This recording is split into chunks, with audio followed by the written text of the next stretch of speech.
All right. It appears to me that we have everybody we need. And it looks like we are getting some folks coming in on the attendee side. So we have folks here from the public, so we might as well go ahead and get started. So first of all, let me welcome everybody, including our new commissioners. We're glad to see a little bit more crowded Brady Bunch or maybe Hollywood Squares. Pick your era and your flavor of entertainment for reference. But it's nice to have you all with us. Hope everybody had really peaceful holidays. And although as I keep reminding people in my office, people keep calling it the new year. It doesn't feel very new yet. I'm still waiting for new, but hopefully everybody's having a healthy year so far. So Ms. Tilton, with that, could I get you to do a roll call and we'll get started. We'll call the meeting to order at 6:30. District 1, Commissioner Katz.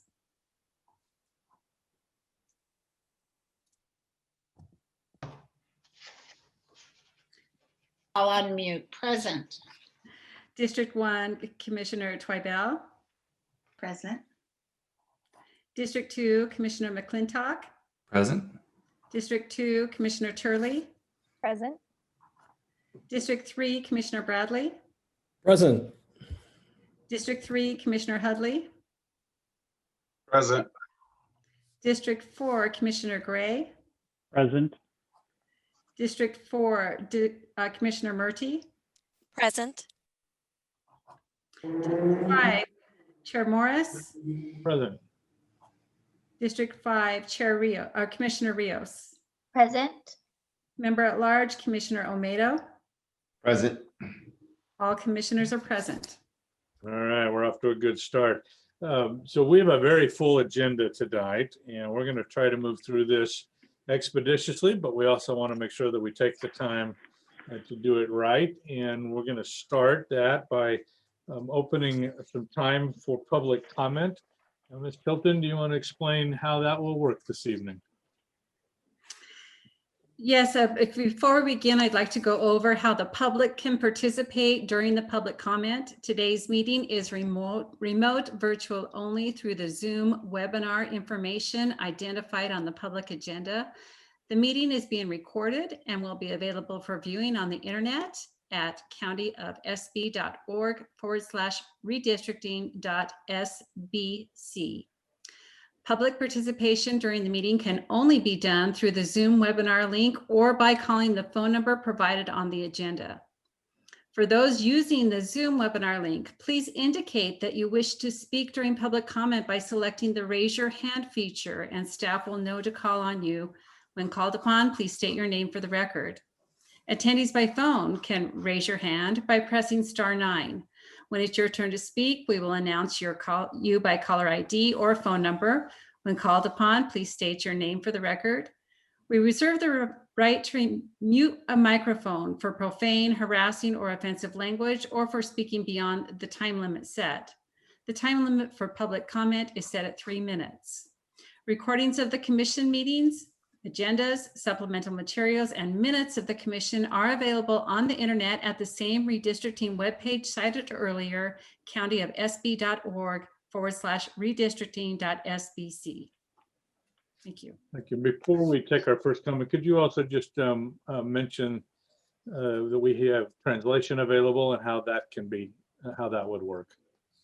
Yes, so those choosing to participate on the Spanish channel can go and click on the interpretation button at the bottom of the screen.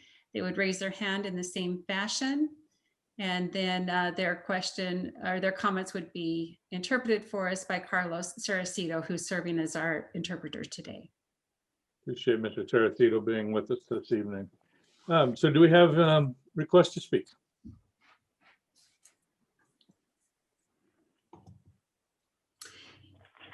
Yes, we do. We have, so far we have, I see 5 hands raised. The first is from Lee Heller.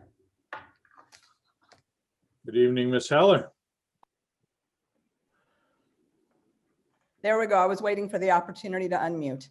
I see you're quick on the draw again this evening. Always, and I'm about to explain why, Chair Morris and commissioners. I actually stepped out of another board meeting for this, and I'm going to have to go back in. So I'm going to do what I normally don't do, which is to put in general public comment things I reserve normally for the appropriate agenda item. I'm going to try to come back, but want to pack it all in. So if you could see me, you would see me scratching my head like a Laurel and Hardy skit, trying to figure out what you're going to do about the fact that you have a legal challenge that I think as an attorney is legally justified regarding the decisions that were made in terms of seating additional commissioners and not having appropriate party representation. And the first thing I'm going to suggest is that you moved closed session up to probably agenda item 3, because you have decisions to make that are going to involve the legal advice you receive about what to do about that legal challenge that you received. And I don't think it makes any sense for you to be taking action on items, including a discussion of that letter, without legal advice about how you can and should respond to it. I think that'll save everybody a lot of time. I also think you should review your staffing in terms of both your attorney and your demographer, since both of them sat silent while you picked commissioners that don't reflect the political diversity that you are required to pick. I was surprised, since Mr. Churchwell took you through the ordinance requirements so well at the previous meeting and then didn't speak up. Maybe you all didn't recognize what the party affiliations were of the applicants, but that should have been something you were guided through. So I'm going to encourage you to do that. I did submit a public comment letter right before New Year's when I realized the fine mess we're all in, hoping for the simplest possible solution. And when I come back after my board meeting ends, I hope you will have found that simple solution. So best of luck to you. And I'm going to bail now and check back on you later. Thank you so much. Thank you, Ms. Heller.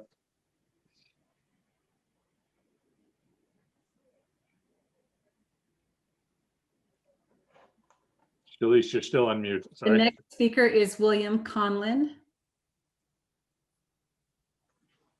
Yes, Mr. Conlon. William Conlon from District 4. Chair Morris and Commissioners, I'm going to be frank here. I want to echo what Ms. Heller was saying. In respect to the current legal challenges, I am very disappointed to see this commission get off to such a flawed start, and I lay it all at the feet of the professionals who are supposed to be guiding you, your attorney and your demographer. I sincerely hope you can come up with a solution that does not turn the entire commission upside down or delay the timeline. If I may suggest a solution, replace your attorney who failed to stop the commission from ignoring the very requirements of the ordinance, even after he had just taken you through it in the prior meeting. I say the same for your demographer, since he too failed to advise the 5 original commissioners about their obligations in choosing the other 6. Even the fact that closed session is scheduled for late in this meeting when the issues raised by the legal challenge would affect all of your decision making, this is clear evidence that new staff is needed. A competent attorney and staff demographer would realize that the legal ramifications need to be taken up right away to help determine how the commission should proceed. Please, please take this into consideration.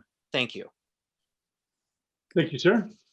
The next speaker is Lindsay Baker. Good evening, Ms. Baker. Good evening, Chair Morris and Commissioners. I am Lindsay Baker, speaking for the League of Women Voters of Santa Barbara. We would like to reiterate our request that your commission operate in an open and transparent manner. We're pleased to see that you're doing so by doing a request for proposal for the legal counsel to the commission.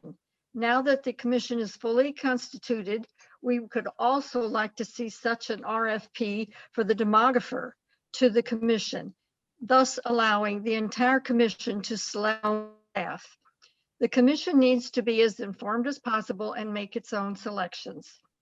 Our league understands from the published commission's timeline that there is sufficient time to not have to hurry. You can proceed as fully as needed. In order to help facilitate the most citizen public engagement possible in your process, our league will be working to educate the public and publicizing your public meetings. I have observed all of your public meetings and would like to thank you for the conscientious manner in which you have been doing your civic work. Thank you. Thank you, ma'am. The next speaker is Nadia Lee Abushanab. Good evening, Ms. Abushanab. Welcome. Hi, good evening. My name is Nadia Abushanab, and I'm the Advocacy Director for SB CAN, the Santa Barbara County Action Network. I've been following this process closely for the past month or so. And after a rough start with limited pool of qualified applicants, SB CAN applauds the commission in your recent open and transparent process of interviewing and selecting commissioners, and in your efforts to have an open and transparent public process to select your legal counsel. We urge you to do the same for your demographer. As far as we know, your demographer was selected by the county with no public process. The selection of legal counsel and demographer are critical to your success in this process, and already you are facing a difficult situation and potential legal issue regarding the representation of the commission.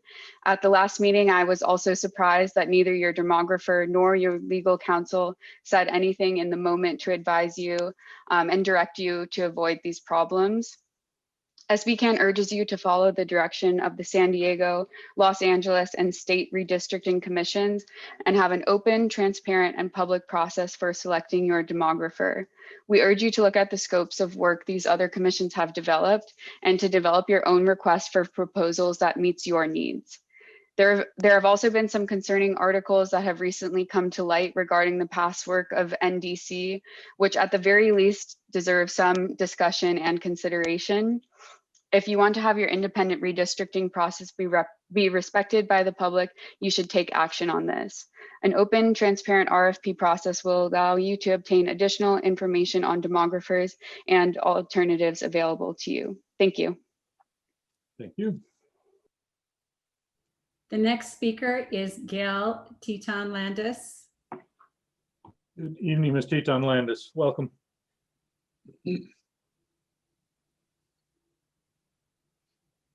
And my name is Gail Teton Landis. I live in the 2nd District, and I wanted to welcome the new commissioners. It's nice to see everybody.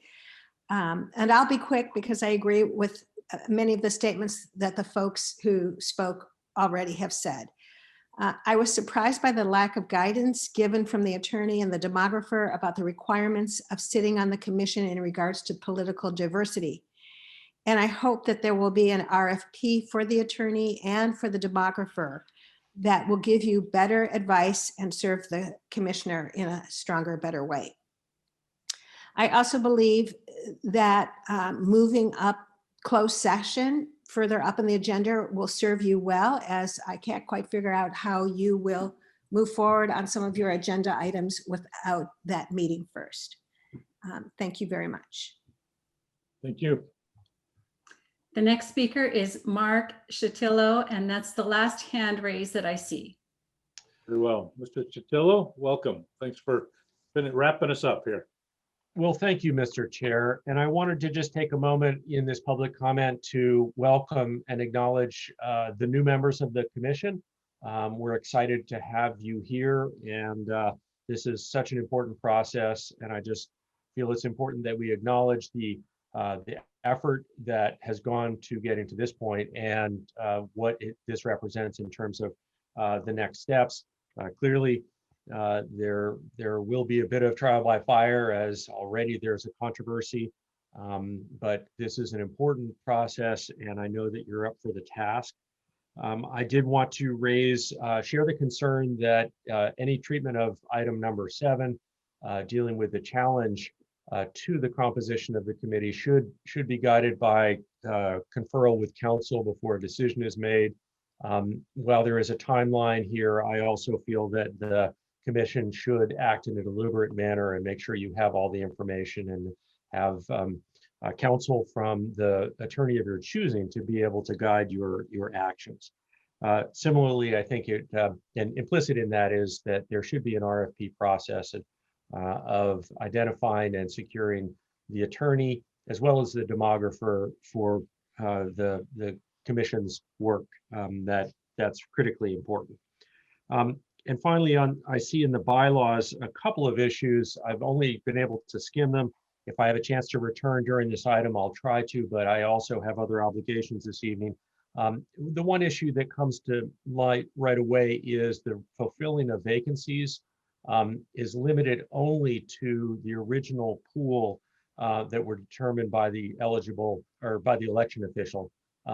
I question that in that it may be appropriate in order to ensure that we have an appropriate, in the event of a vacancy, that there is an appropriate pool. And there are some questions with respect to the adequacy of the election officials' analysis and the determination of that initial pool. So with those thoughts, I wish you the best of luck. We will be watching carefully and seeking to participate positively in your important deliberations and actions. Thank you. Thank you, sir. And Ms. Tilton, we'll close the oral part of public comment now. Could you reference the written correspondence we've received?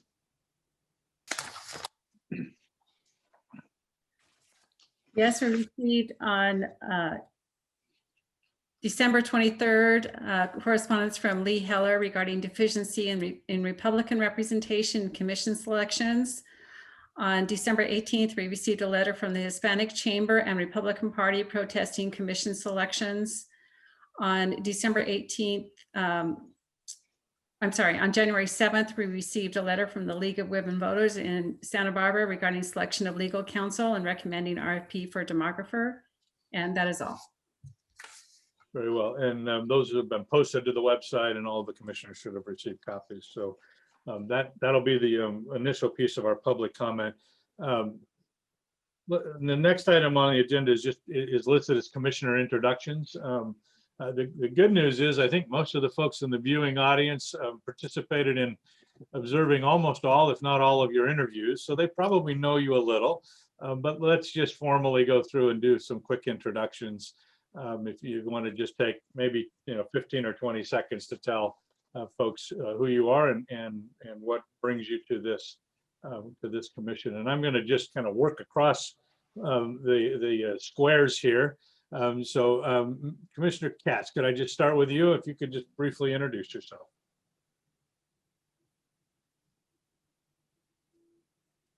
Yes, I'm Laura Katz. I go by Lolly. I'm a nurse practitioner in this community, mostly retired. And I have family and many interests. Very good. Commissioner Gray. Hi, greetings, everyone. Retired Air Force officer, track satellites, currently a businessman in the northern Santa Barbara County area, and just pleased to be part of this commission. Very good. Commissioner McClintock, welcome. Hey, everybody. I'm Will. I'm a researcher at the University of California, Santa Barbara, and marine scientist. And my background is in participatory planning. So enjoying the work. Thank you. Commissioner Murty. Hello, good evening, everyone. I'm Lada Murty, and I'm an associate professor of sociology teaching online for Brandman University. Very well, thank you. Commissioner Rios. Evening, everyone. My name is Janet Rios. I'm from Santa Maria. In the daytime, I work at Cuesta College in San Luis Obispo as an academic success coach, where I work with a lot of students who are pursuing their career in teaching. And I work with the Developing Hispanic Serving Institution grant there. So I do a lot of work and outreach to our Latinx students in the area. I'm excited to be here. Thank you. Thank you. Commissioner Twibell. And did I get it right this time? Yes, it's perfect. Hi, I'm Karen Twibell. I'm retired. I live in the Mission Canyon area. I love to hike, kayak, do a lot of outdoor activities, and I'm really excited to join this commission. Thank you. Thank you. Commissioner Bradley, welcome. Hi, good evening, everybody. Doug Bradley. I go by my middle name, Doug.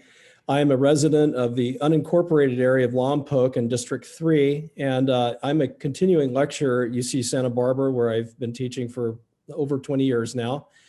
I'm delighted to see all our new commissioners here this evening. Welcome to all of you.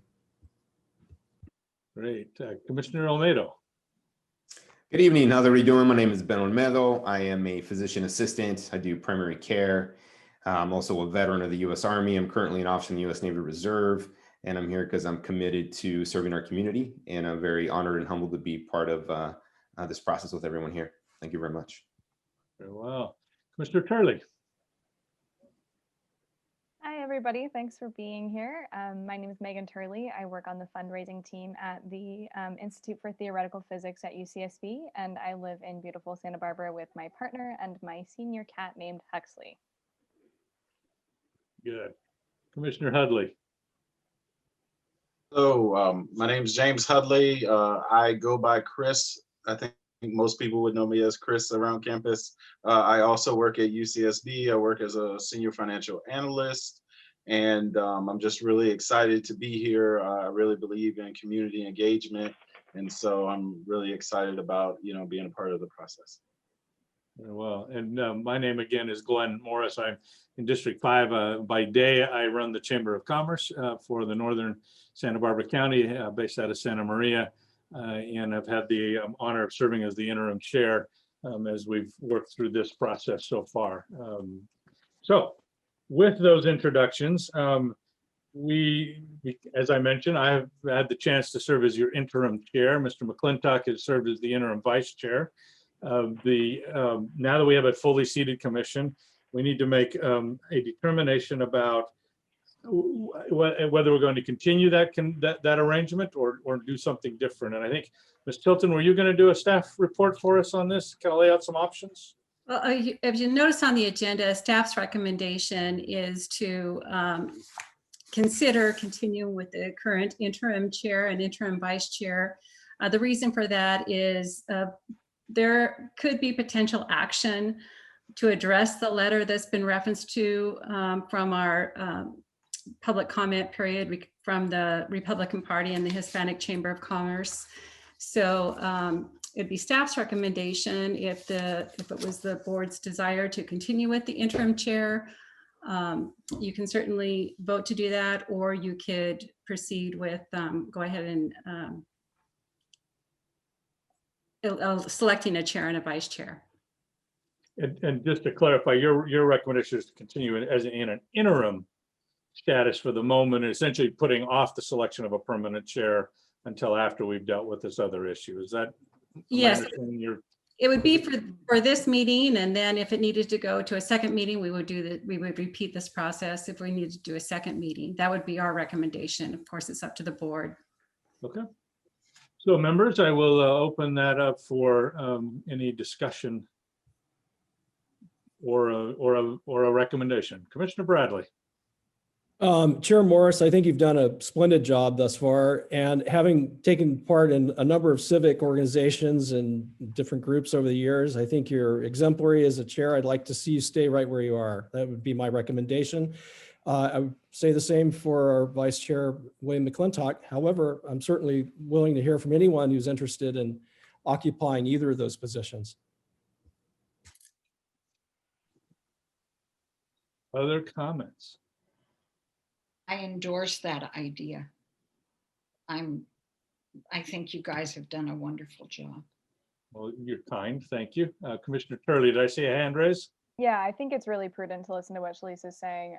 I think it's good advice, and I think that the continuation of the interim chairs and vice chairs is the best call for right now. So let me get us in a good posture. Is anybody willing to make that an actual motion? I will motion that we continue the interim chair and vice chair. Very well. I have a motion from Commissioner Almeida. Do I have a second? I second that. We'll credit Commissioner Rios there. With that, is there any further discussion?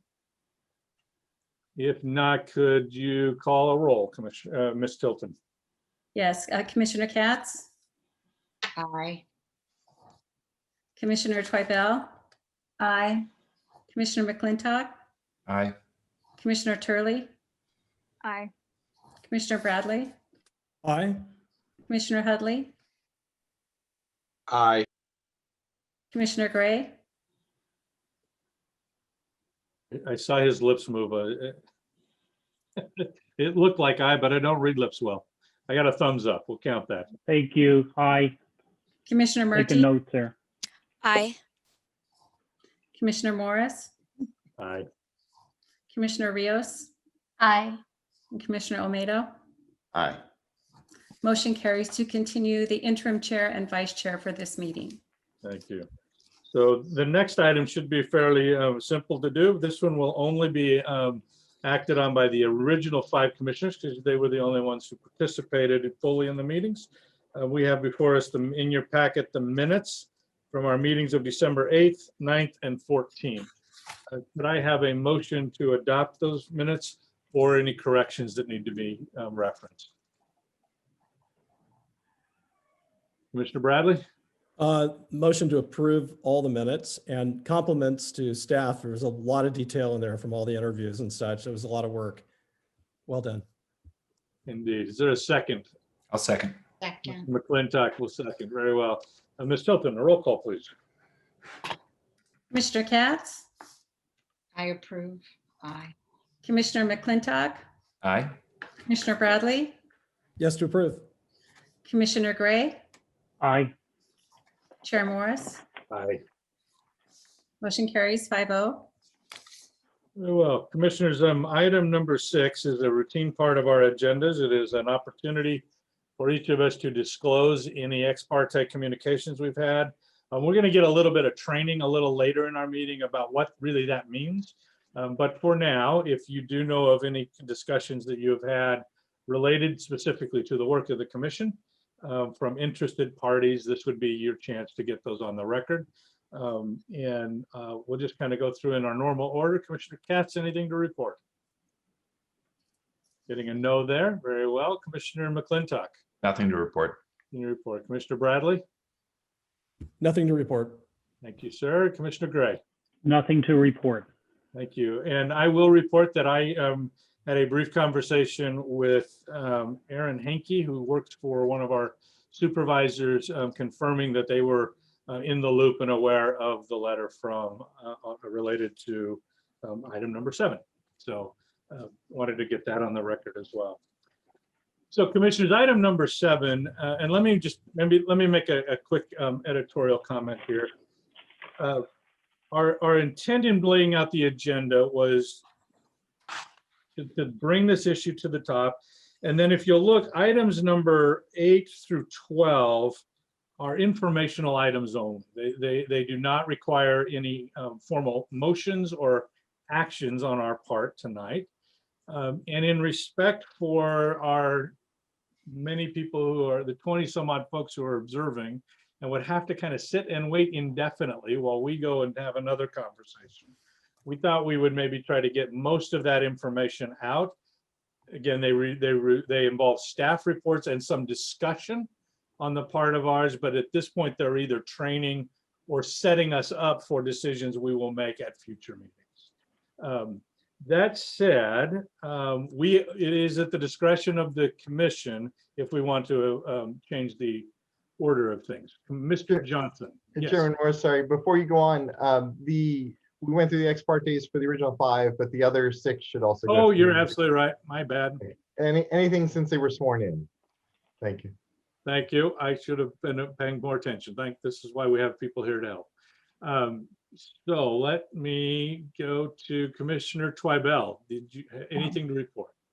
No. Very good. Commissioner Turley. Nothing to report.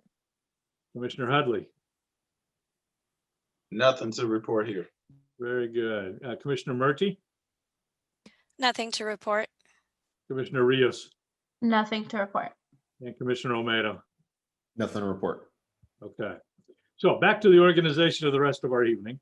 I would also point out that item number 13 potentially has an action item, but I'd like to get a quick update, maybe from, well, I'm not sure who to add, maybe Ms. Anderson or any of our other consultants. My understanding is that the RFP for the legal counsel has been extended. And so there probably is not action that we can or need to take tonight. Am I? Yeah, Chair Morris, that is correct. We've extended it to January 15th. We didn't have any proposals submitted, so there's active work by county council being out to reach out. We've also have it posted on our website, so we're making some extra effort there and plan to come back to you guys on the 25th. Very well. So with that, members, unless somebody has something specific they need, I think we could actually defer that item to a future agenda, as we're not in a position to make any decisions. That then puts us in a position where we really don't have any other votes that we will need to take. So I think that the risk that was referenced by some in our public comment period is significantly reduced when there's no actions that could be challenged in the future. So again, I think the weighing of the issue of the item for me is, should we get through the rest of our agenda, and those that don't want to sit and wait for us to come back and report on the closed session would be free to go home at that time or another room in their home. Or we could move that item up and address it fully. It's now. We would still do item 7, which will be a staff presentation. There would not be any discussion among the commissioners at this point in open session. We would then need to go to closed session to get more details about where we stand on this issue and make some determination about next steps. So is there anybody who would like to change the order of the agenda as it's printed and was posted for the evening? I would like to. Okay. Anyone else? Commissioner Rios and then Commissioner Turley. You'd like to move the item up? Is that the closed session? Is that what you're asking? Yes. Commissioner Turley, is that what you're? I just had more of a specific question, which is the content of the staff presentation. Is that something that we should know before we're going into the closed session, or is that something that would be valuable that can be moved around? And if so, I think I would advocate for that either before or after the closed session, and then the closed session to be moved up. Yeah, so great question, clarification. Regardless of when we go to closed session, we will do item 7 first. That will be the staff putting this item out on the, bringing it up. It will be very, very formality at this point, but it will open it up. We will also take public comment for that item. And then we would then go to closed session either directly or after the other agenda items. Excellent. Then I think I would certainly advocate for a moving up of the closed session.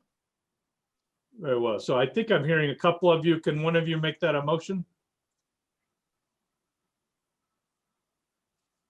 I'd like to move that we move agenda item 6 up earlier into the agenda.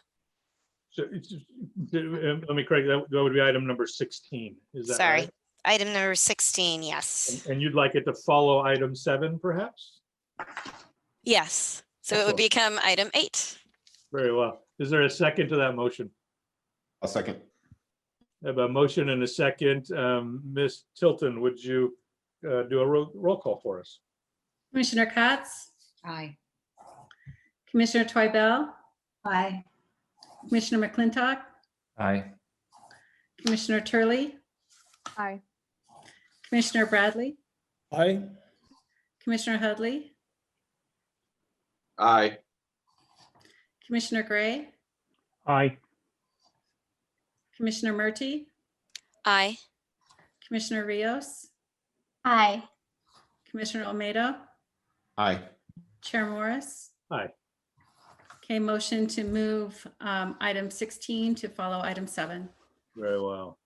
So, Mr. Churchwell, can I introduce you formally to the rest of our commissioner and invite you to share with us an overview of the item on number 7. So thank you, Chair Morris.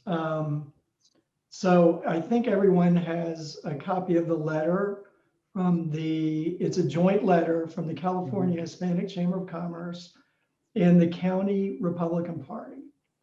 And it was, even though it's not apparent on the face of the letter, it was transmitted, at least to me, via email from a law firm in Sacramento, Bell, McAndrews, and Hill Attack. And specifically, an attorney, Charles Bell, who is a partner at that law firm and just happens to live in San Luis Obispo, which is where he is from originally, which I did not know until we spoke on the telephone. So the letter, I think, is self-explanatory. It seems from listening to the commenters that it's not that unclear that what those two groups are unhappy about is, in having gone through the for those of you who listened to the meetings of the initial 5 commissioners in choosing the other 6 of you, they are unhappy about 2 different parts of the ordinance. And if you're looking at the letter right now, you can see that Mr. Bell basically, I assume, kind of laid out the legal part. That as we discussed in the meetings, there are 2 different standards that apply to the selection of basically on shall be chosen to ensure diversity when you're talking about racial, ethnic, geographic, age, and gender diversity, but without formulas or ratios. And so we talked about that. And so part of their letter is about the ethnic makeup of the commission. And they think it's out of balance. And since it's from the California Latino Chambers of Commerce, you can imagine that what they would like to see is more Latinx representation on the commission. The other, on page, again, this is in the packet on page 27. The other provision is about how people are registered to vote, what their political party preference is stated on their voter registration card as of the last election, which the ordinance tells us something different. With ethnicity, we have to, the commissioners shall be chosen to ensure that the commission reflects the county's diversity. And again, they give us that list of what they want you to ensure, the first initial 5 commissioners. With regard to party preference, it says you shall also consider political party preference. And you may recall, we had some discussion of what does the word consider mean? Why would they say separate this out, political parties, from racial, ethnic, geographic, age, and gender diversity? And one thing we know from rules of statutory construction is that when the drafter has 2 different provisions, you have to give effect to that difference. You can't make them the same. So you could conclude that the political party preference provision is more strictly enforced than shall be chosen to ensure the other considerations. On the other hand, you could say by separating it out, they were saying you just should consider that, but it's not, you don't have to ensure that. As has been pointed out by some of the commenters and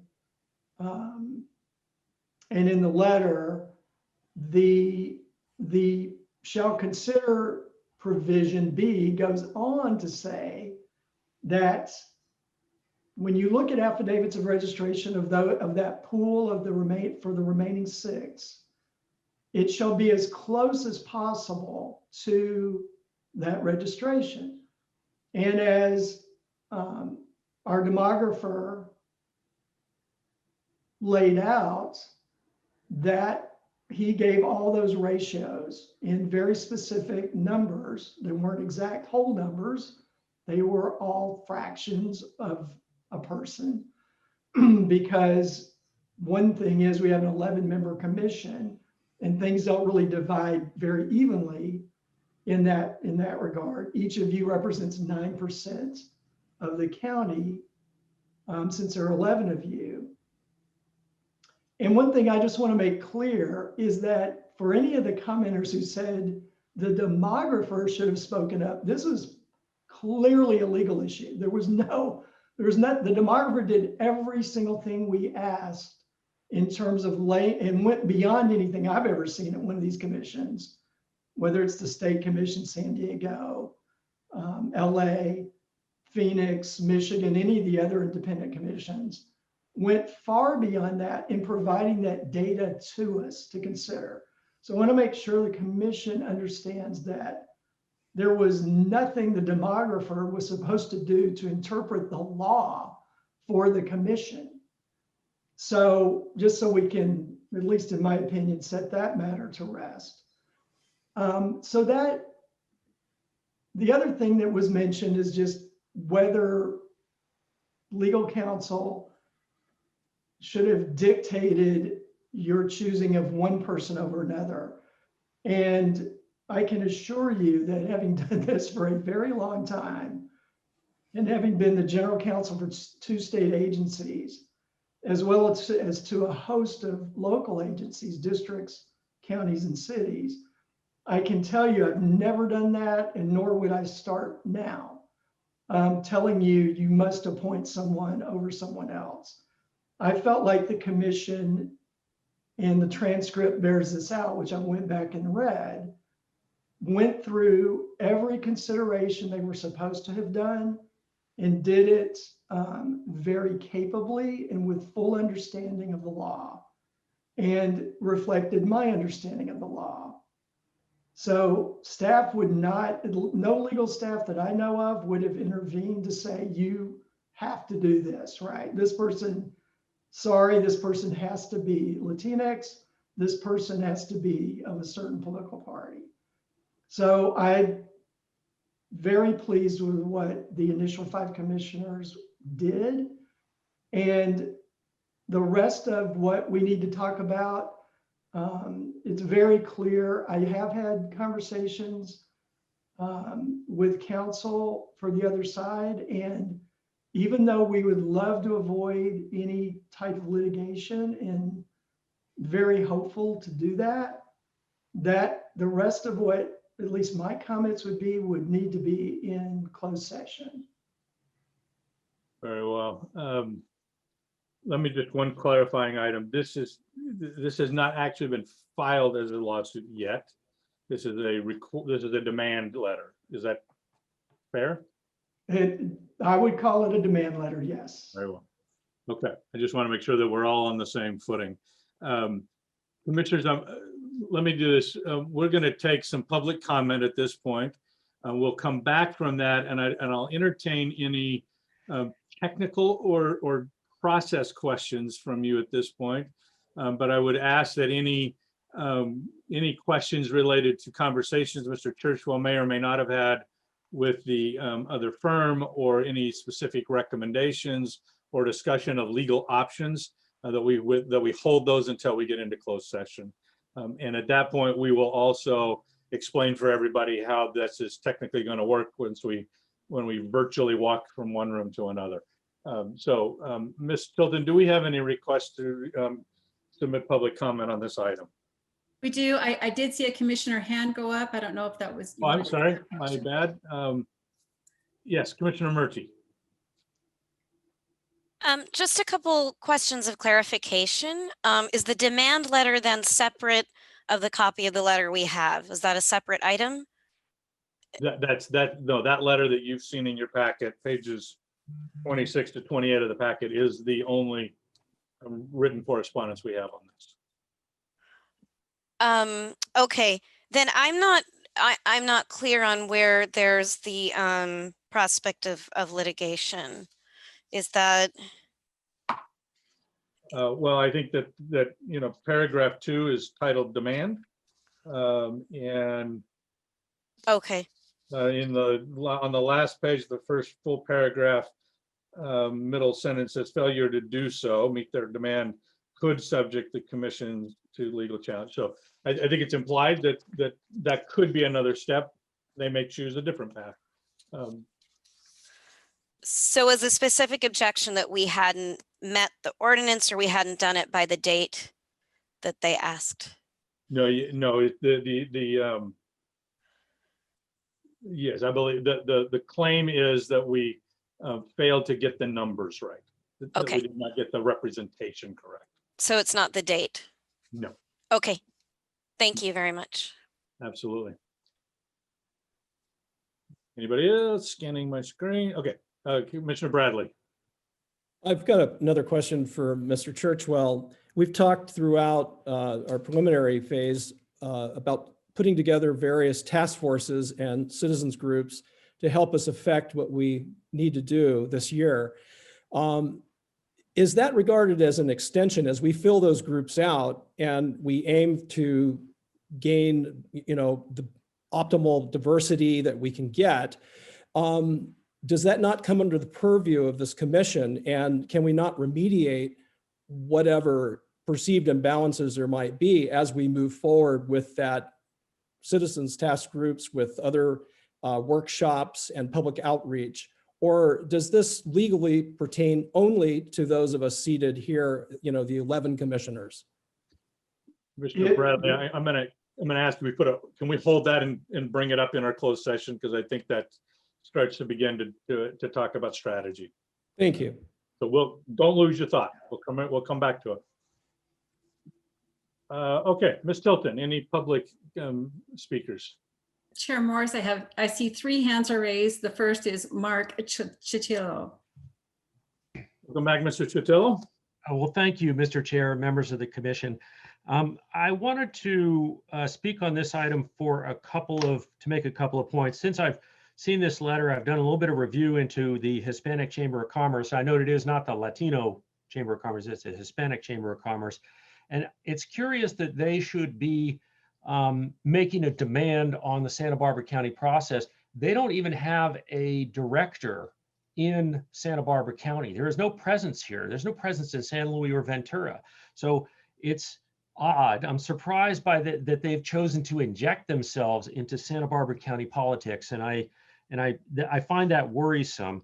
And I have to say, I being a Chamber of Commerce, I know there's connections between Chambers of Commerce, and Mr. Chair, you're also the executive director, a staffer for one of our local Chambers of Commerce. And the fact that you've reached out to Mr. Hankey to share information about this letter, Mr. Hankey being, as I understand it, somebody who has a great deal of experience in Sacramento with state politics and is now working on the staff of one of our county supervisors. I'm not sure why that you were called to make that communication, but with respect to the complainants for this letter, I find the character of their interests troubling and somewhat disingenuous. I'd also like to talk about the ordinance itself, because it seems that the ordinance, when it was adopted by the voters, it did draw a distinction.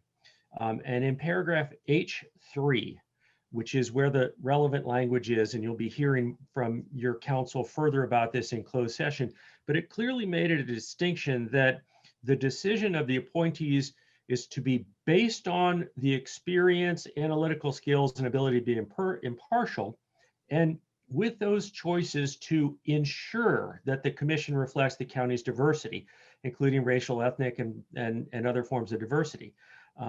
Formulas not to be applied. But then when it comes to political preference, the statute says the commissioners shall also consider political party preference, selecting applicants. So there's clearly a desire to try and balance these sorts of things, but I would draw a distinction in terms of the tiering and the language that's used in the statute, whereas the diversity issues require that the appointees be based on that and to ensure that the commission reflects. But as to political parties, it is only to consider party preference.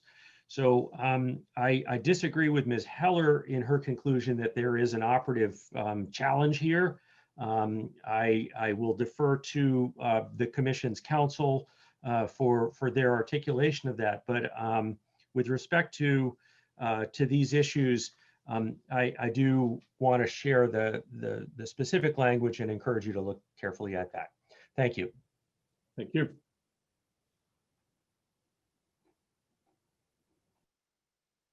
And the next speaker is Philip Seymour. Good evening, Mr. Seymour.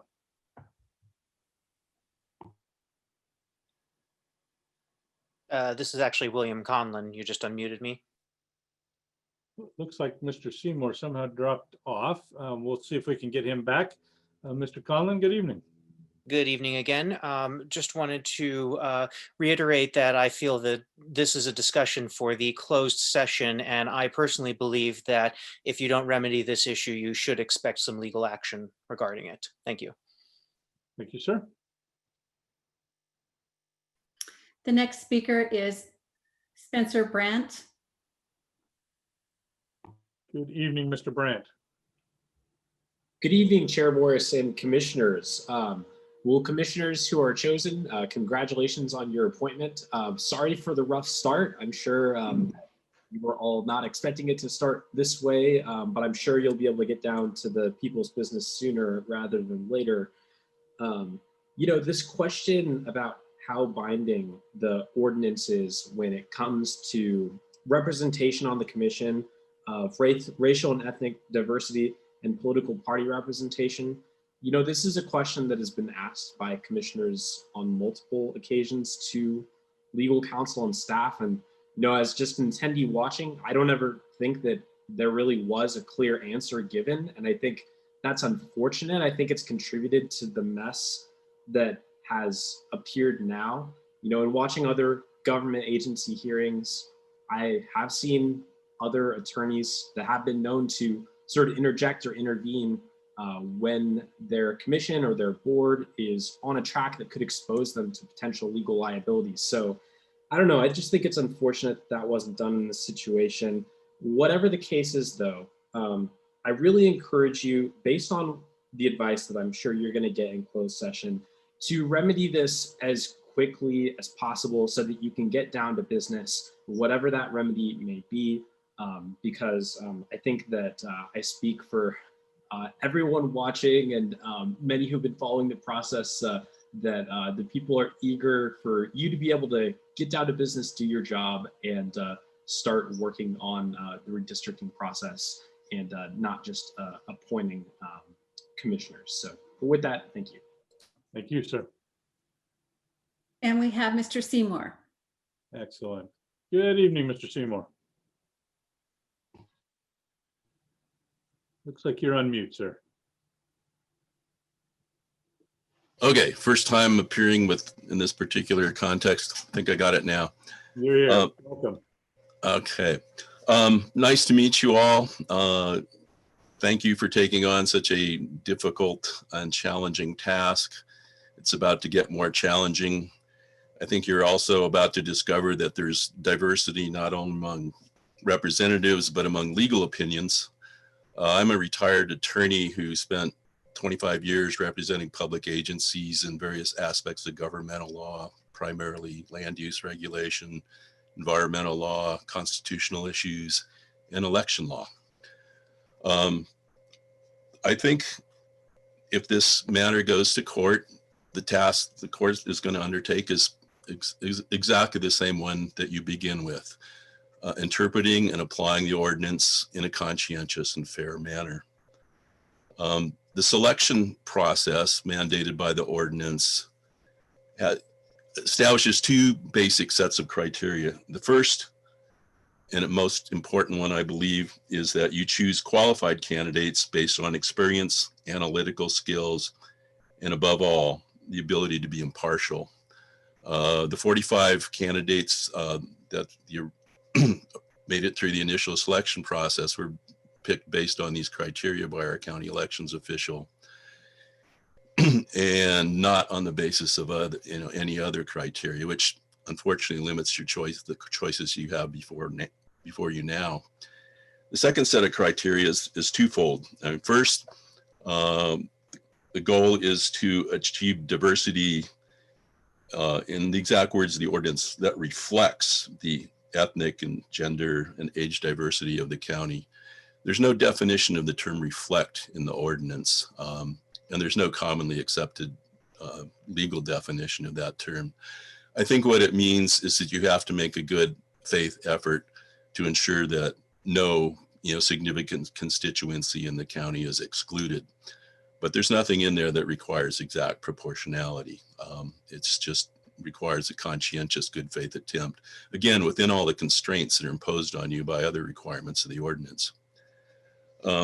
Second, and slightly more specific direction, is to achieve some political diversity, and specifically, you have to select representatives as proportional as possible to the party affiliations of county residents. Now, that does not negate all the other criteria in the ordinance. You have to balance them all in. So the most important point I would like to make to you tonight is that this does not mean that you have to come up with a new appointee.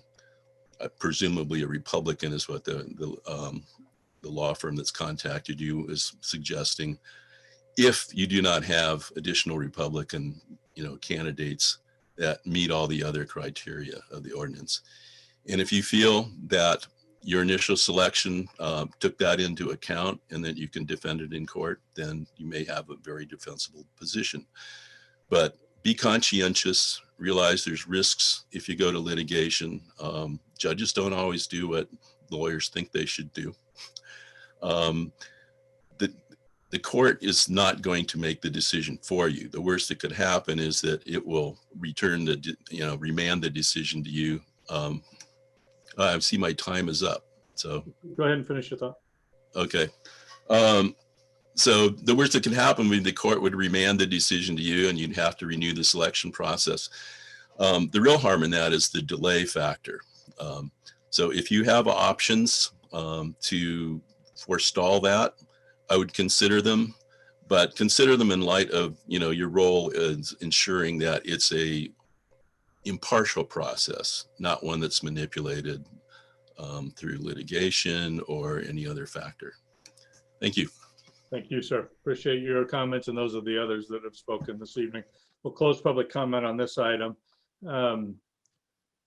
Ms. Pilton, do you want to explain to folks how we're going to move the 11 plus staff someplace else and not have everybody else talk about the needs? So this, shortly, the chair will be recessing this meeting into closed session. And when that time comes, what we'll be asking each commissioner to do, and don't do it right this moment, but you'll see in the bottom right-hand side of your screen is a leave button. So you will be leaving this meeting. The way that you will access the closed meeting is through your email. So you should have received an email that said placeholder closed session. And that email is from Jeff Tilton. It was sent yesterday. When you open that email, there is the link to the closed session.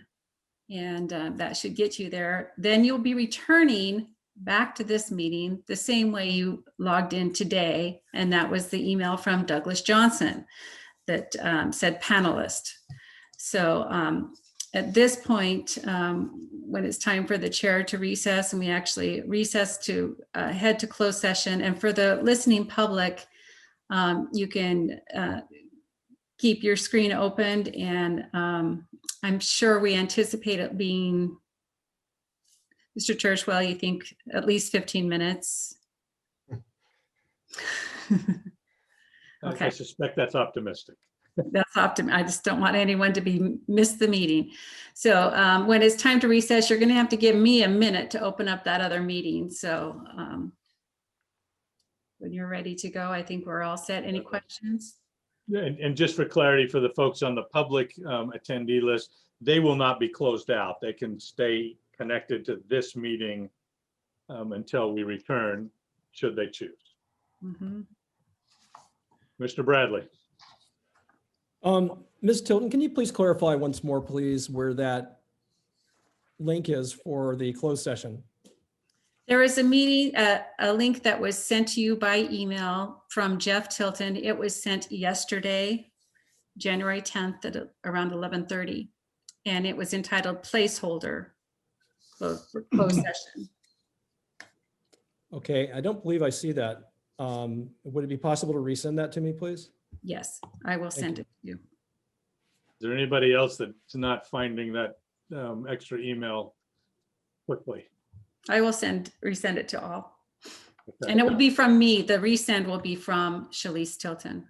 Thank you. Very well. Okay, folks, at 7:29, we will recess. Mr. Chair? Oh, Yes, sir.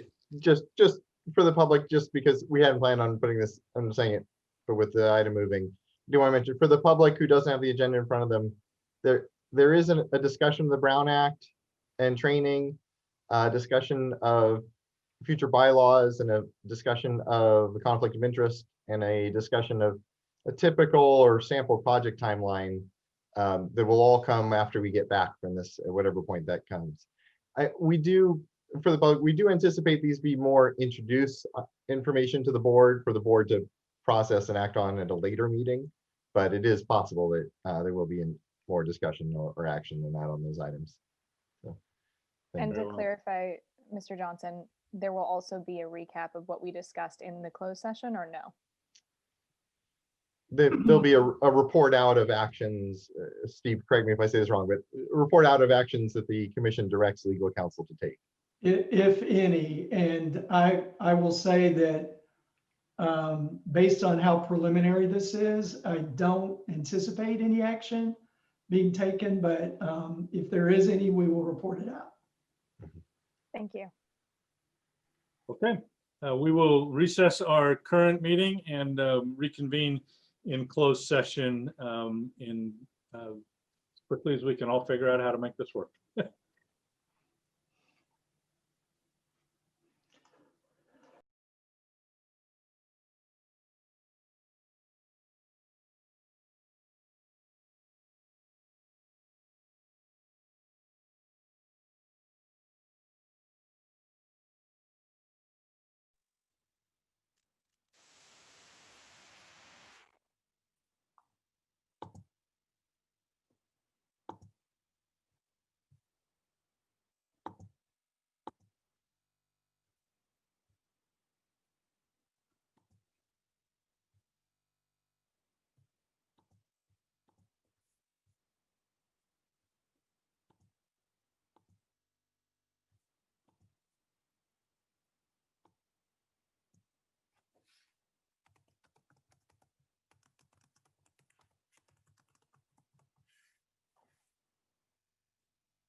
Hey, love, you disabled screen sharing?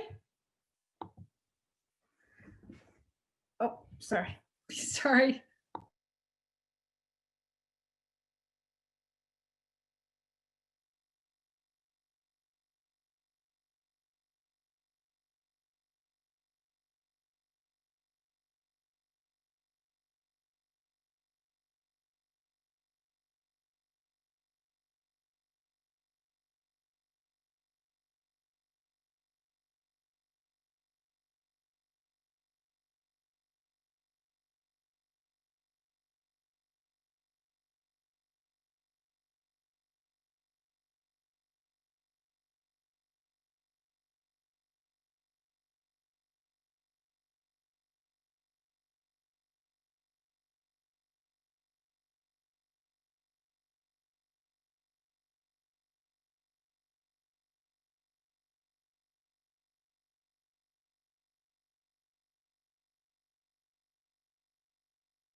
11. Looks like we're all back. Well done.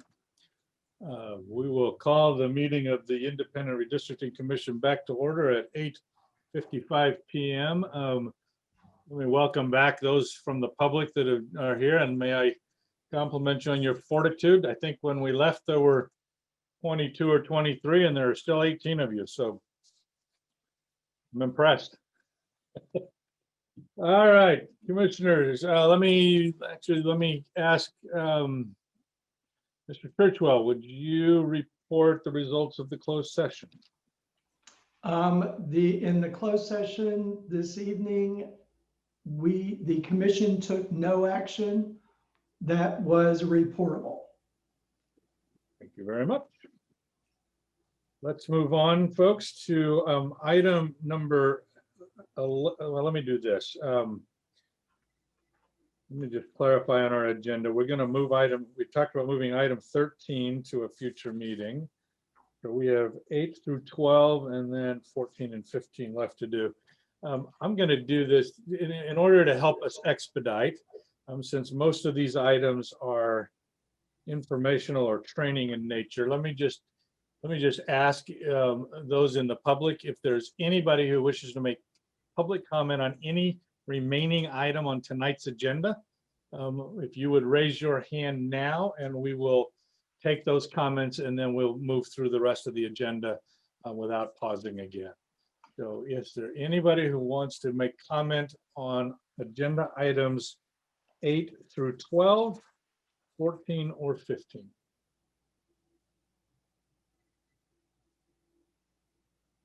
Ms. Tilton, I'm not seeing any. Are you? I do not see any hands raised. Very well. We will move on. And our next agenda item is a discussion and training about the elements of the Ralph M. Brown Act, the Open Meetings Act here in the state of California. Mr. Churchwell, I'm going to guess that's yours to start us off. Well, to be honest, I am not prepared to present that item, and I'm hoping someone else is. But if they're not, then we can talk about it, because I certainly deal with the Brown Act a lot. Mr. Johnson, let me see if was that, are you going to ping pong it back? I'm going to ping pong it back. Yeah. This All right. is So, Mr. Churchwell, we could either do an overview tonight and answer any questions commissioners may have, or we could delay this to our next agenda if that would be preferable. If we could delay that item, that would be very helpful. Any objection from anybody on the commission? We all good at waiting a week or two to learn more about the Brown Act? Very good. Let me make a note. We'll delay that. Mr. Johnson, Ms. Tilton, I think we're to you on agenda item 9, a discussion of some means of handling our ex parte disclosures.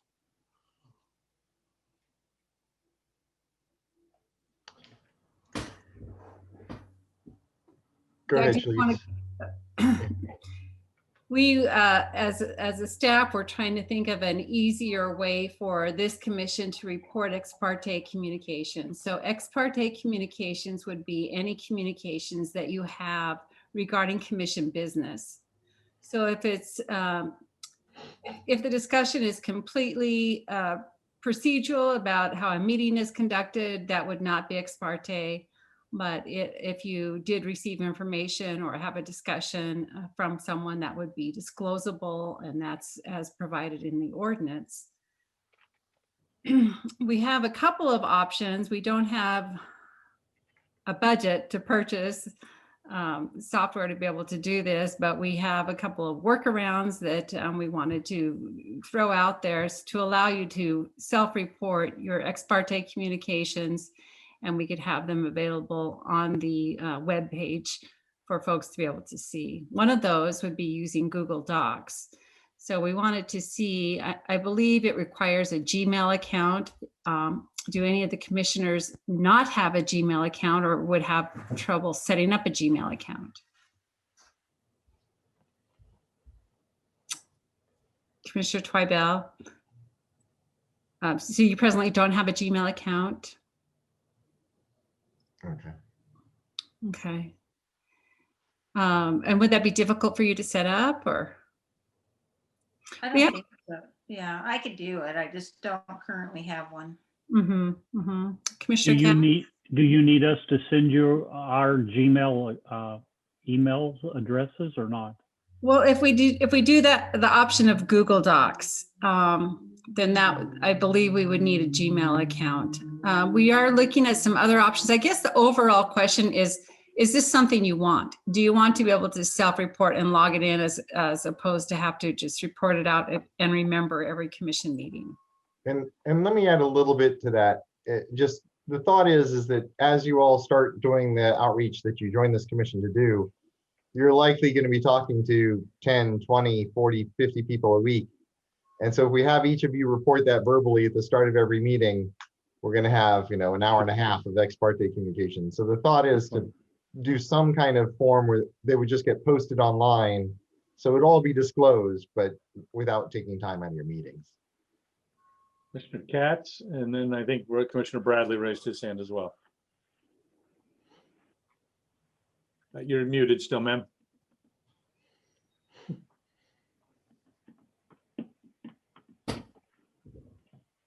I thought if you have Google Chrome as your search, you can get right into Google Docs, that it doesn't require a Gmail account.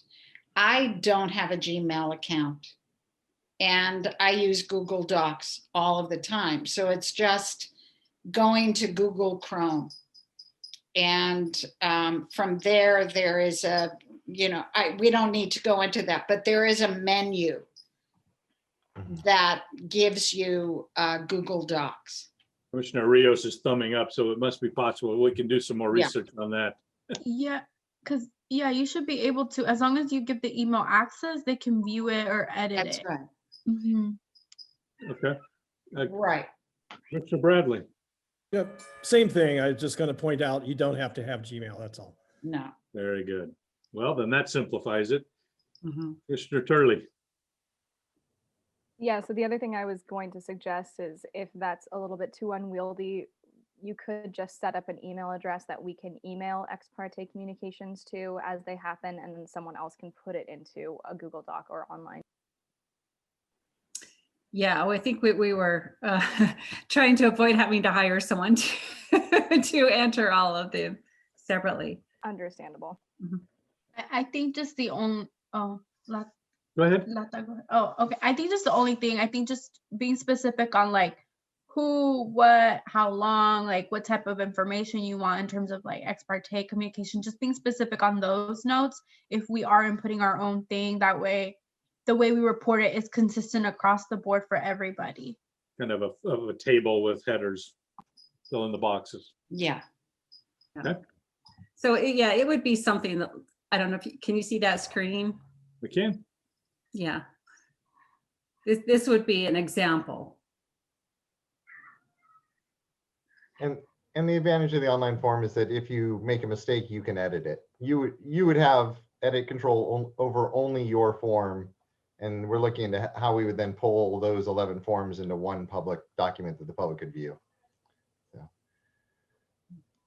Okay. Any objections from the commissioners on that?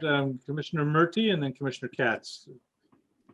I was going to suggest Google Forms, actually, because then you can create a form and every time someone fills it out, you get that individual submission, unless you want us to be able to see other people's ex parte communications. That may not be possible, but I would recommend Google Forms for this. Okay. Commissioner Katz? So with Google Docs or Google Form, I think you have the option to share who this is shared with. So I enter my information, and I'm addressing, I think, your concern, Shalice, that if we're all entering on a Google Doc or form and it's shared between all of us, then you don't have to wrap it in. Did that make sense? We'll follow up on all the technical sides of it. The Yeah. challenge of one shared form is that if one of you accidentally deletes someone else's data, that's really bad. So we need to get you each separate forms and then gives one way for the public to view it. So assuming that these smart people or people who work for them can figure that all out, does anybody have an objection to using a form to report rather than doing it verbally at each meeting? Any concerns with that? Perfect. All right, I think we'll send you guys back with the homework to figure it out. And thanks for those suggestions. Yeah, we will look into those. very good. All right, item number 10 is a discussion of future bylaws. Churchwell, I think this is back to you. Back to me, and let me, if I could go back to the Brown Act training, my paralegal who was watching in horror said, why did you not tell them that we have Brown Act training on our website? And I said, I thought that's what where they were taking their training, right? So the two ships passing in the night. And so what I will do is send you a link to our website, not to get us we don't get anything for it. In fact, I did not want to do the ethics training that I was forced to do for 2 hours. But they're very persuasive at my law firm at getting me to do these things. So, so the Brown Act training, you'll see, if you haven't done your 2-hour ethics training, you will see that as well. And the added bonus there is you get to watch me squirm around for 2 hours with one other partner reading the whole thing off a teleprompter, which is, you know, worth it just for the entertainment value. And you get 2 hours of ethics training credit, which is just an added bonus. So anyway, that's, I think, what we'll do with the Brown Act, but I'll be in touch with Ms. Tilton and Mr. Johnson to make sure, and with Ms. Anderson to make sure we're all on the same page on those 2 items. Okay, so on to the bylaws. Steve, hang on, Julie has a quick item. Could I just add, for some of you who are just, what in the heck is the Brown Act? It's a law in the government code regarding open meeting rules. So, and it affects commissions. So until you're able to look at Mr. Churchwell's PowerPoint, just know that you cannot deliberate on any commission business outside a publicly noticed meeting. So don't call each other, don't email us. Yeah, so that's why, you know, we mentioned when I email you, I usually do a blind carbon copy. So we don't want commissioners at this point, until you're fully trained on it, to be discussing back and forth any commission business. I always tell newly elected officials, a great website to go to is the First Amendment Coalition.org. They'll give you just the snippets on the Brown Act and the Public Records Act.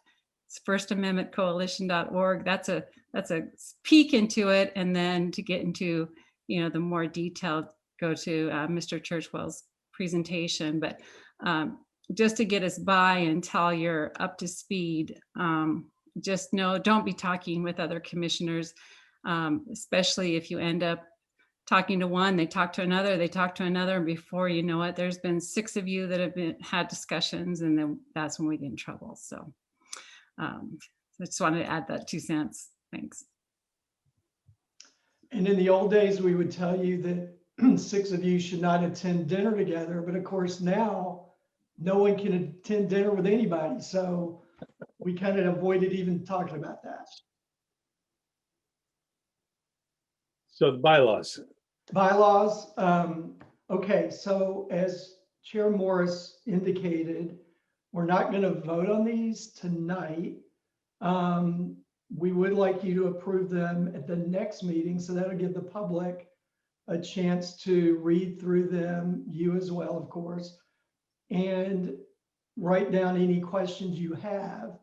There are probably an infinite number of ways to draft bylaws, but really what it is, the ordinance as you may recall, deals with two subjects primarily. One is your qualifications, and secondly, how are you selected? And so it doesn't really give us a lot of detail, like when is the next meeting and who decides when the next meeting is, and should that be the same person that did it in December as does it now? So the bylaws is really about just the logistics of how this commission should operate. So if you think we've left something out, or you think there's a better way to do it, these bylaws, I think, I've drafted so many bylaws, I don't even want to think about it. But I think it's sort of a dialectic process where they just get better and better over time. And so hopefully you will have some ideas, but if you're happy with them the way they are, that's perfectly great too. So we will, we'll talk more detail about it next time when we're actually going to vote, hopefully to approve them. And so again, I will say this, if you have suggestions, if you're on the commission, if you could get those to Shalice, just a written document, and we'll try to put something together, a draft for the packet for next time. So that's the bylaws. Again, if you have suggested edits, Mr. Johnson, were you going to? I just gonna add one quick note on that. Mr. Chatillo in the public comment period talked about the vacancy provisions being concerned in there. And I just want to address that and note that the vacancy provisions in the bylaws are actually in the charter. So that's where that provision comes from and why it's written that way. Right. So again, commissioners, if Steve, how are we doing? So the commissioners should email you, and the public should email through the public comment email. Is that how we want to? I think the commissioners to Shalice, who's so good at caging all of that and keeping it straight. And then I'll get those, and then we'll produce a commission draft, a staff draft that, and then the public will have, we'll incorporate those comments on the original draft that everybody has tonight. So we're still going to be working off that original tonight's draft that we attached at the next meeting. Yeah. So absent any suggested changes from us, that would be the version we'd be voting on at our next meeting. Correct. Okay. And while we're here, you want to, I think the answer is going to be ditto for the conflict of interest, but anything you want to highlight in that before we? Very quickly on the conflict of interest code. So the conflict of interest code is sort of the constitution of ethics. So it determines what categories of economic interest that you will put on your Form 700. So the three are investments, income, and real property. And so you have under the ordinance full disclosure. And so it makes it really simple for the staff because I draft a lot of conflict of interest codes that are very bespoke or one-off or unique that are very complicated. And luckily we don't have to worry about that. We're adopting what the Fair Political Practices Commission calls their standard code, which, and you get to adopt it, but the County Board of Supervisors is the code reviewing body. So what you have in the packet is what we know they like to see because we see what other codes they've approved. So that's the code. There's not a lot of leeway. In fact, there's pretty much no leeway. The code is a little bit longer than it has to be, just to fit into the county's criteria, because all of you are going to report under category number 1, which is full disclosure. So you can kind of ignore all of those other categories. So any questions on that part? So again, this Okay. is not necessarily a document where we would be looking to make edits, but we wanted to give everybody, a week or so to just digest it, and then we'll take action on it at our next meeting. And this one is related to the other 2-hour training that we all need to be completing. Okay. Elise or Doug, I think we're back to you guys to kind of talk through the timeline. And again, for the commissioners, what we had asked them to do is kind of, to the best we can at this point, kind of forecast what the rest of this process will look like so that you could kind of know how much of an impact it might have on your life. Sure. Thank you, and happy to jump in with this. And just to say up front, this is extremely flexible. There's lots of options and guidance from the commission as we go through this process that we'll be looking for. This is intended just as a very rough sense of what's kind of a typical approach. So let me put this on the screen. So this is the memo from your agenda packet. Obviously, as you're discovering tonight, there's a lot that goes into getting organized and getting settled in. So this month is largely dedicated to that. We'll be coming back to your future agenda items, and there are a couple of substantive or policy related things coming up in later meetings, but really it's very early on getting organized this month. In February, we may still be resolving organizational issues, in which case probably one meeting will be at least partially dedicated to that. But we are looking at a timeline getting us from now until we expect the census data in May, hopefully in relatively early May.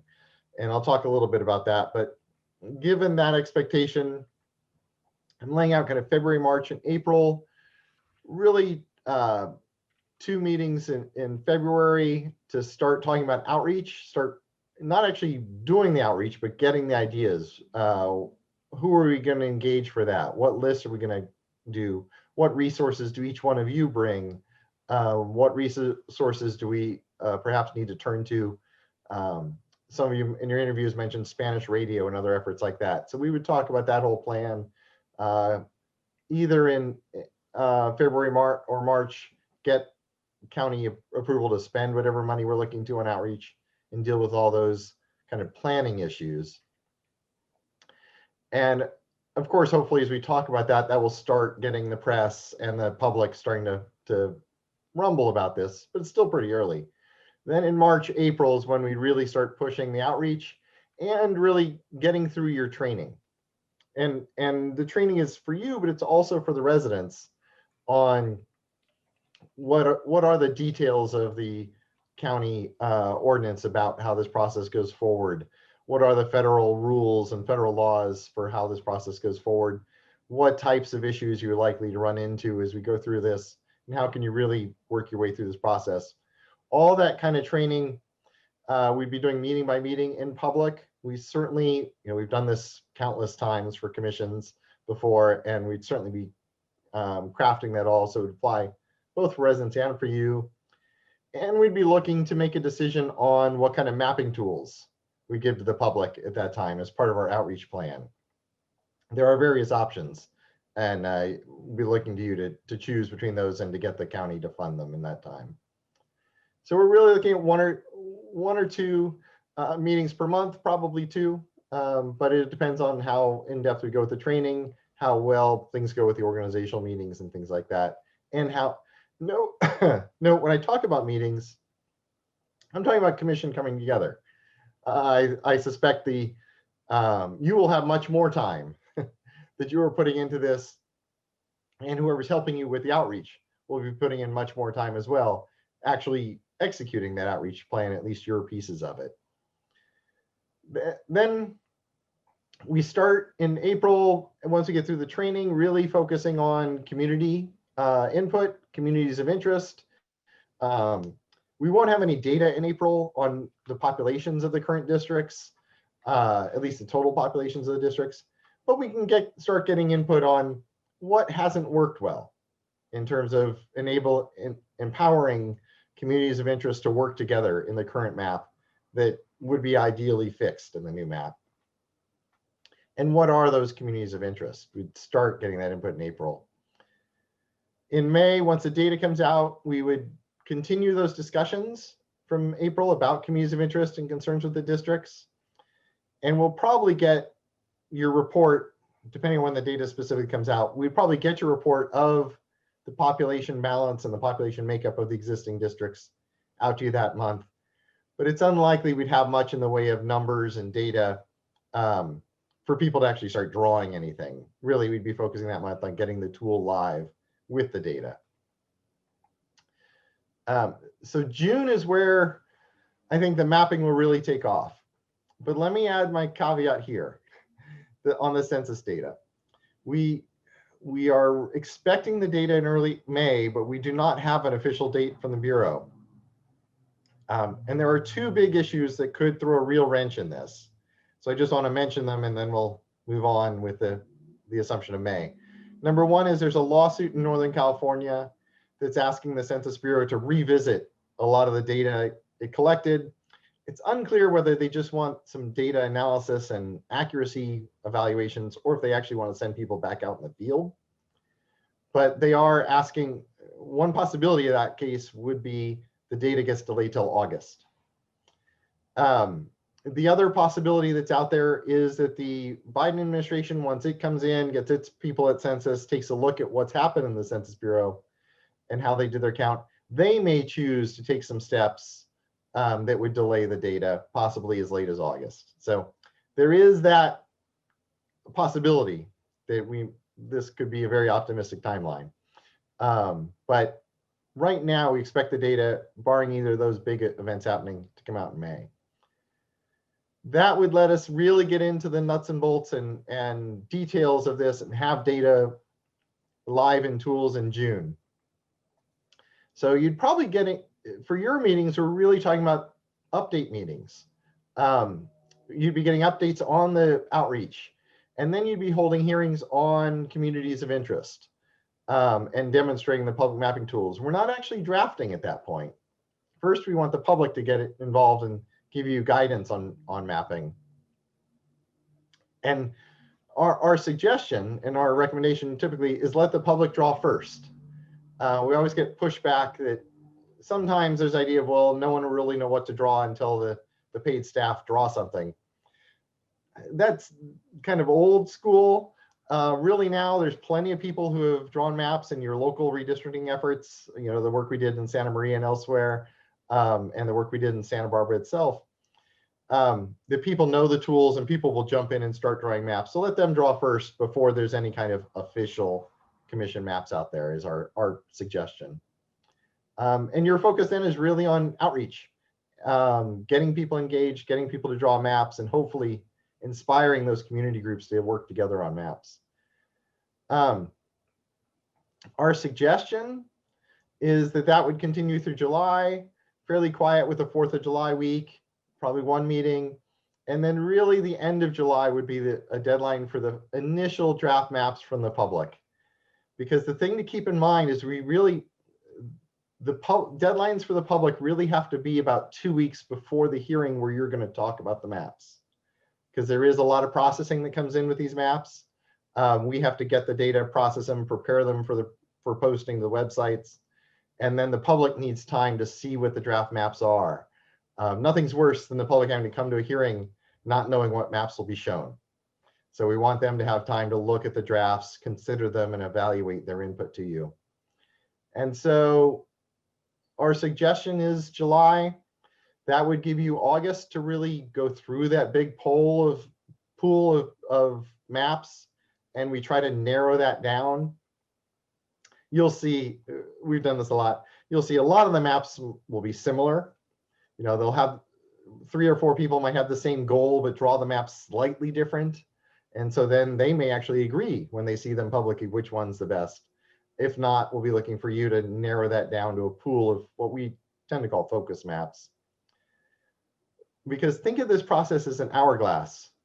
We get a really big group of maps at the beginning. We narrow it down to a pool of focus maps, and then the public will jump back in again and take a second round of mapping. And so we want that back and forth, and the public to take your guidance and the public comments on the drafts and draw more maps. So we'll have a second round of draft maps, likely coming back to you in September.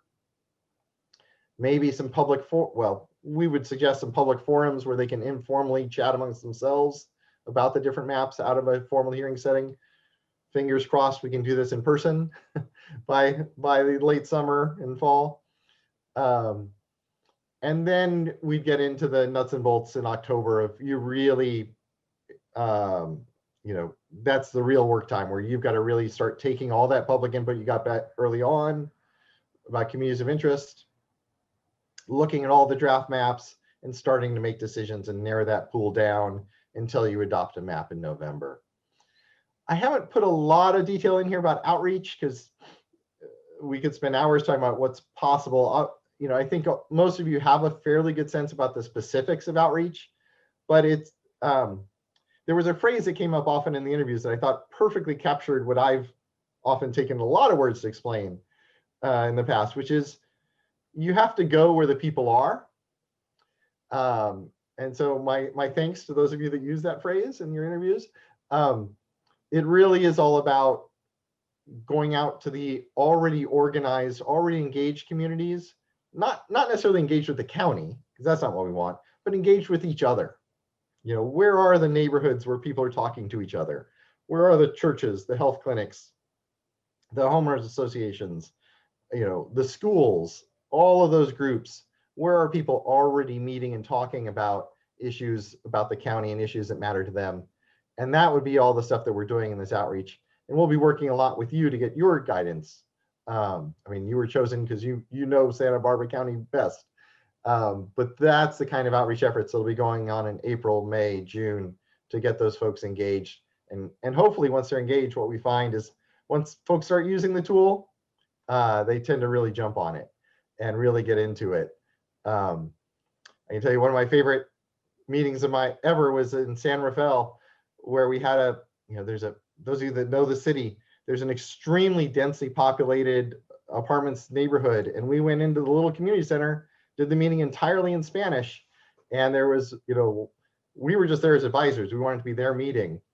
And they had this young college kid drawing the maps and they were all giving input and it was fantastic. And that's what we want is those community groups meeting, talking with each other, drawing maps, and then coming to you with their proposals. And I do want to emphasize the reason to do multiple rounds of public maps is our goal is that we're your demographers empowering your residents. We're hoping that we don't draw the final map. We're happy to clean up maps. We're happy to do final edits, and we will, put maps in there if we see that there's something missing.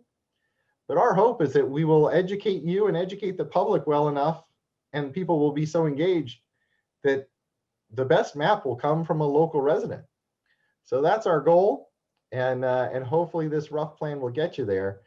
Again, it's pretty broad. It's extremely flexible, but we're really looking at early on planning. That's really January, February, a little bit of March, April, May. We really do hardcore outreach to engage people. And then following May, June, July, August, September, that's all continuing to engage people, which gets easier once there's actual maps. And really getting people to understand why this matters and to send in their maps. And you think of it for your mapping stage of early on, May, June, July, you're just trying to get people to submit maps. August, you do your first cut on those maps. And then September, late September, October is really your decision time with a final decision, obviously in November. And then I did add the note about December. The statute does require you to issue a report explaining why you chose that map and how you came to that map. So we would probably have a meeting after you adopt the map where you would adopt that report. So that's a quick look at that. Happy to take your input. As I mentioned, this is just extremely flexible. Right. Commissioner Rios, I think you had a question. Yeah, so when we take into consider, I do have a question. When we talk about outreach, are we taking into consideration the pandemic and once we determine who our communities of interest are and or who wants to participate in this process, how I think about can they access Zoom? How are we promoting these Zoom meetings? I mean, versus when we were in person, people could show up. And just I think making a point to address educating the community on how to access these meetings. The point about, do you have Wi-Fi? If you don't have Wi-Fi, is there a resource in the community that can help you access it? If you don't have a computer at home, is there a community resource that we can refer folks to, or just the barrier of using technology? Just because I feel like that will also play a role in who participates in this process, in meetings and public comment. So just a point for outreach. You know, it's a great point, and just very briefly, because we'll obviously spend a lot of time on this issue as we get into the details of outreach, but it's certainly an issue without a doubt. We do provide, we never put out an online mapping tool without a paper version, so that people who, and it's funny, it's more often people who don't want to use a computer than it is people who don't have access to a computer that choose the paper map. So we'll have that out there as an option that people can use, but it is certainly an issue. We have been very thankful for the schools. Most school districts have been phenomenal at getting Wi-Fi out there. So the main issue we tend to run into is the quality of access. Thankfully, due to the school districts, the lack of any access at all is much smaller than we feared it would be. But it's certainly something we'll have to work in the outreach plan without a doubt, and we'll work from there. Very aware of it, though. Commissioner Bradley. I have asked in previous emails going back to October about my concerns with, the fact that 2020 being anything but an ordinary year, we have the complications of the pandemic and the suspension of some of the census work for a couple months and then resumption, but with not an extended deadline, which they requested. And also the number of HTC hard to count zones throughout the county. There are a lot of people, particularly in my part of District 3 and also in Districts 4 and 5, where there are thousands of farm workers and service workers who may not have been counted. If that deadline gets pushed back, you mentioned a pushback as far as possibly 3 months back to August. Are we still going to be held to that December constitutional deadline? And would that compress that portion of our timeline? And how should we deal with that? So, yes, because the December deadline is not just a statutory deadline. It's the deadline that the registrars need the map in order to run a June election. So this is where we're kind of caught between, obviously, we all want, the best census possible, and we would all love for more time for the Bureau to get its job right, because you're right, it's a mess. The challenge is the number of days before the registrar has to start running that election is set. And so anything taken to work on the census data comes out of your timeline. You may have seen that the state commission got an extension of its August deadline. And that's because the state timeline has 3 or 4 months built into it to allow for a referendum. So what the court did is it took away that referendum time and just gave it to the commission. You have just the 30-day ordinance timeline in yours. So there's really no flexibility in that back end, unfortunately. So yes, and we just, as you may have noticed in the list of items for the next 2 meetings, getting your census folks, your local census complete count folks come in is on the agenda to talk about that issue. And Commissioner Bradley, just to your point, you'll all recall that the ordinance, has some minimum outreach requirement. I think it's 7 meetings before we pick a map and 7 meetings after we pick a map. And so it could be a very, very busy fall if things don't fall the way we hope. Yep. Just to follow on comment, I'm wondering if we would do ourselves a favor by trying to granularize our communities of interest first. I mean, those numbers as they come in, they can be attended to that, but perhaps we should put most of our effort into defining those communities of interest as early as possible so that whenever those numbers become available and are resolved, then we can go ahead and apply them. Yeah, I think that's a good suggestion. And I think Mr. Johnson also kind of, floated the idea that some community input could be gathered before we know the numbers, right? What don't you like about it? Who are your communities that you want to associate with? Absent the numbers, but if you could, in your perfect world, who'd be in your district? We could have a lot of that input conversation going on. And then to your point, lay the numbers on top of it and see how things, need to be adjusted, right? So there are some options, I think, as we get into, really putting an outreach plan together that we can begin to implement. Mr. Gray. Is it appropriate for the 2 district reps on the commission to coordinate the outreach? Is that appropriate and legal, ethical? Well, let's come back to that when we talk about the planning, because I think, again, the ordinance does have some language about kind of the official outreach meetings versus maybe what we do as some extra efforts. And my guess is the answer to that is it depends on which side of that coin we're on. So if I could get everybody to pull that last page out of your packet. One quick question, sir, just to dovetail on that. Any opportunity to look at possibly like American Community Survey data that comes out from the Census Bureau to get an idea of what that might look like? It might give us a little more fidelity on some of those communities of interest and what those maps potentially might look like to get a jump start. So yes, great question. We actually have already processed the December American Community Survey data came out, and we always, with every project, will give you education data, income data, multifamily versus single family resident data, homeowner versus renter data, language spoken at home data. I'm forgetting the others. We'll give you the whole rundown, but we give you a whole gamut that we build into every project because, yeah, that data is fantastic. It's not very good at total population estimates, but it will be available, and we'll have that live, in February, March, April when you're doing those meetings. Great question. Thank you. Okay. Items 14 and 15 we're going to do together, and we're going to, if you could reference your list of future or upcoming agenda items. This was our first attempt working with staff to try to identify kind of what are the remaining administrative things that we need to kind of lock in and work through before we kind of get to the meat of our work. I think initially we had hoped to do this, what we did tonight and all of these in 2 meetings. Clearly that wasn't going to work. So now we're hoping for 3. That may also be optimistic, but we're going to do our best. So 2 questions for you, commissioners. One, well, maybe 3.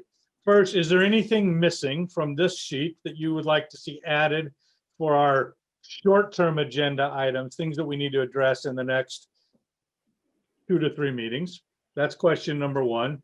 Question number 2, does anybody want to move an item from meeting 2 to meeting 3 or vice versa, right? And keep in mind, we already pushed a couple of things off of tonight's agenda forward. That's question number 2. And then question number 3 is, we have 1 more meeting on the calendar set for 2 weeks from tonight. We need to pick some dates for some additional meetings.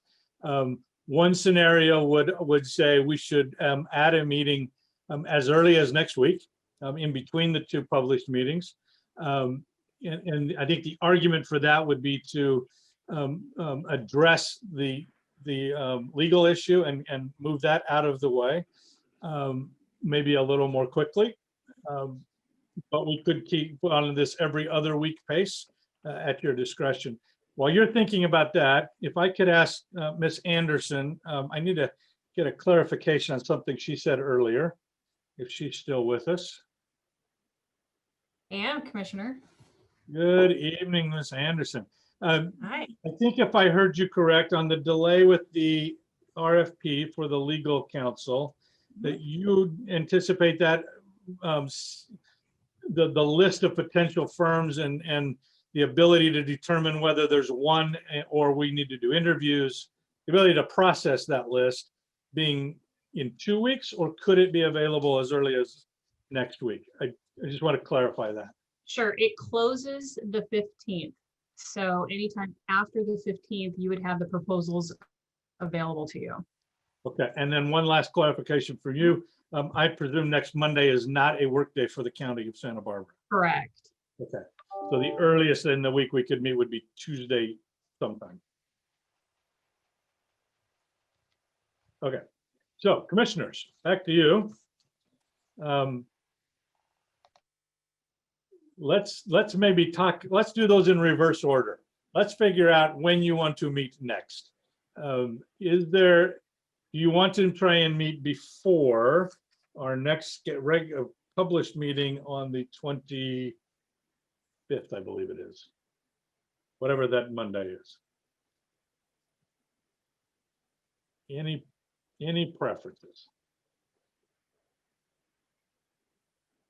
I would prefer to meet the week of the 20th, 21st. We have a lot to do, and if we can all agree that meeting next week is doable, I think we should. Okay, so, and I think the advantage of that is we maybe get through some of this before February, right? That's right. We're not continuing to push some of this administrative off. It is a more of a burden now. So is there anybody who could not meet next week if we were to add an additional meeting? Mr. Hudley.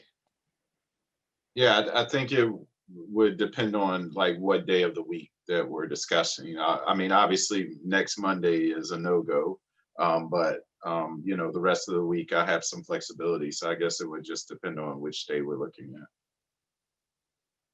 Anybody else have a no-go day? Mr. Bradley? No, not a no-go. I'm just going to recommend that we just do another doodle poll and see if we can find some days when everybody's available.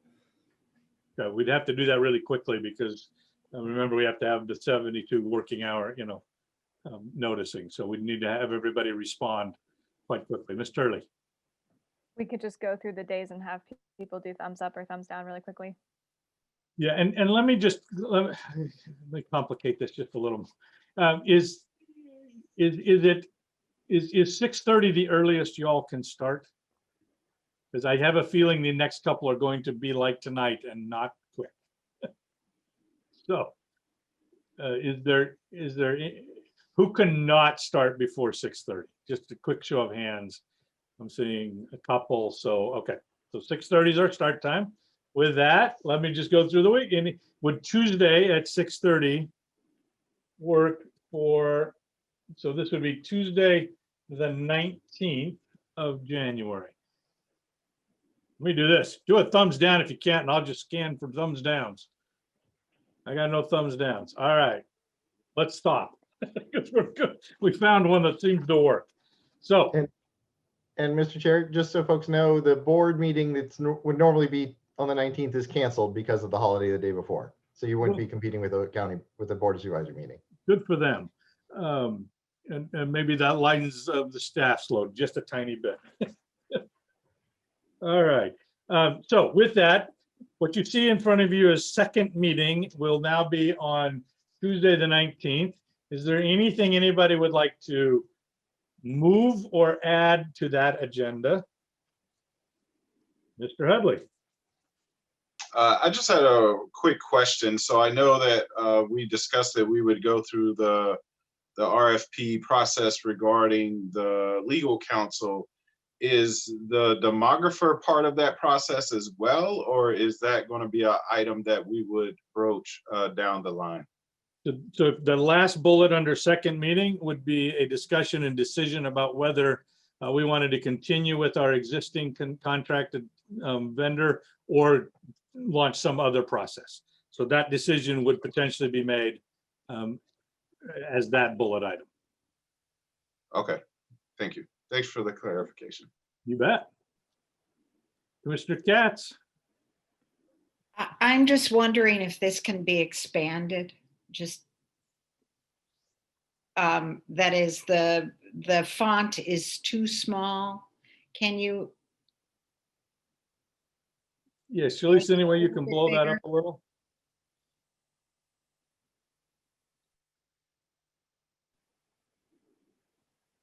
How's that? Is that helpful?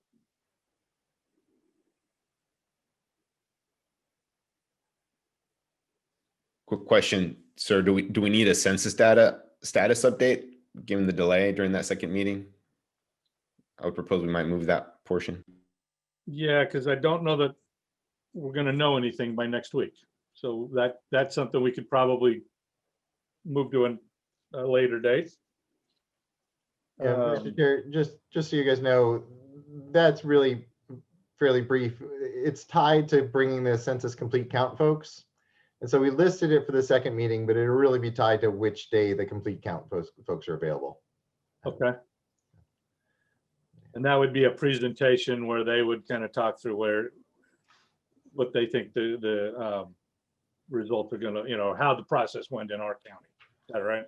Yeah, how they try to address the obvious challenges that COVID produced and what data they're expecting you to get and what, if any, options you have about dealing with those issues. So just for review, folks, what I've got, obviously, we'll make a decision on our leadership. We can make a decision there. We will likely have a conversation and maybe a decision around our demand letter. We should be able to adopt the bylaws and the code of interest, and those should be fairly straightforward. We'll have some discussion around the mapping, right? I think just kind of some early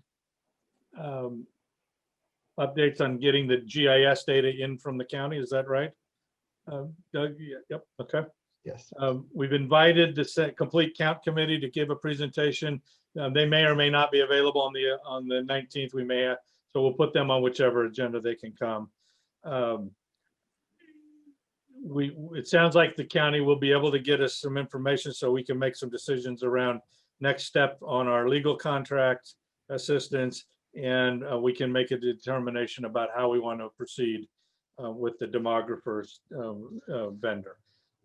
That feels like a good meeting to me. And I think the rest of these items start to then get into a little more of the meat of it. And so we'll take those up on the 25th.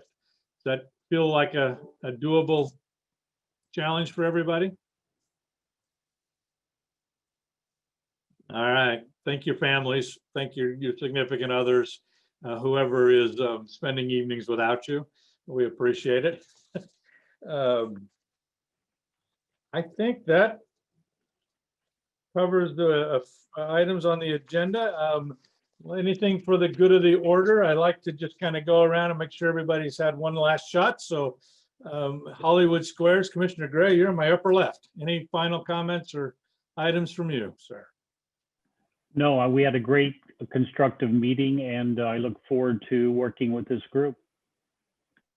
Very well. Commissioner Katz, any final parting thoughts from you tonight? Very good. Mr. McClintock. Nothing to add. Tonight. Thank you. Nothing to add. Thanks. Mr. Bradley.